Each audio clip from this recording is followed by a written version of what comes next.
हो स्वस्थ हो। सर्वे भवन्तु सुखिना सर्वे सन्तु निरामया सर्वे भद्राणि पश्यन्तु मा कश्चित् दुर्भाग् भवेत्।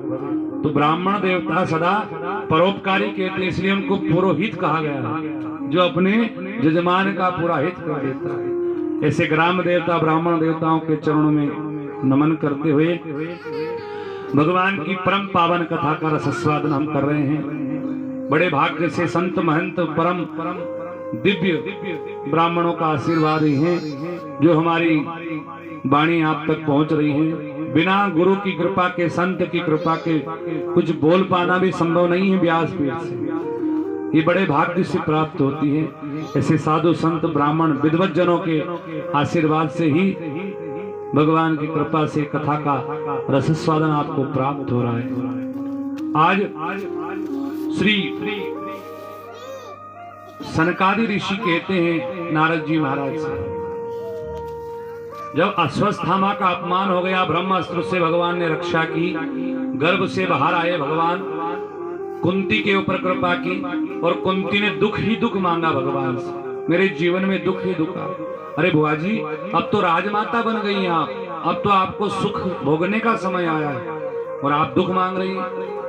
कुंती बड़ा सुंदर जवाब देती है, प्रभु ऐसा सुख किस काम का जिसमें परमात्मा छोड़ के चला जाए। सारे दुख में तो आप साथ में थे, सारे कष्ट के समय 12 वर्ष का वनवास, 1 वर्ष का अज्ञातवास आपने हमारे साथ हमारे सारे कष्ट को दूर किया। जब जब सहायता पड़ी आप हमको उपस्थित होकर के उस संकट को दूर किया और अब सुख आया और आप हमें छोड़ के जा रहे हैं। ऐसा सुख किसी काम का नहीं जिसमें परमात्मा विस्मरण हो जाए, हम भूल जाएं, वो सुख किसी काम का नहीं।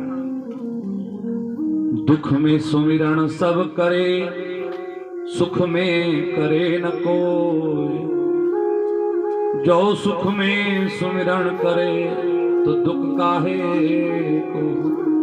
दुख में तो सब भगवान को याद करते हैं, पर सुख में परमात्मा को कोई याद नहीं करता। और अगर सुख में याद कर लिया परमात्मा को, कष्ट में आपकी सहायता बचाने के लिए बिन बुलाए आना पड़ेगा। अगर आपने सुख में याद किया है तो परमात्मा कष्ट आने ही नहीं देगा, और किसी कर्म से अगर कष्ट आ भी गया तो परमात्मा पता नहीं चलने देगा कि वो दुख कष्ट कैसे निकल गया।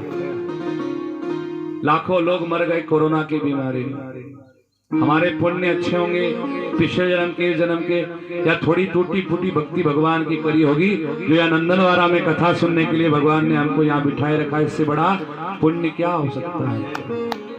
यही कृपा है भगवान की। कृपा की न होती जो आदत तुम्हारी, तो सुनी रहती है अदालत तुम्हारी।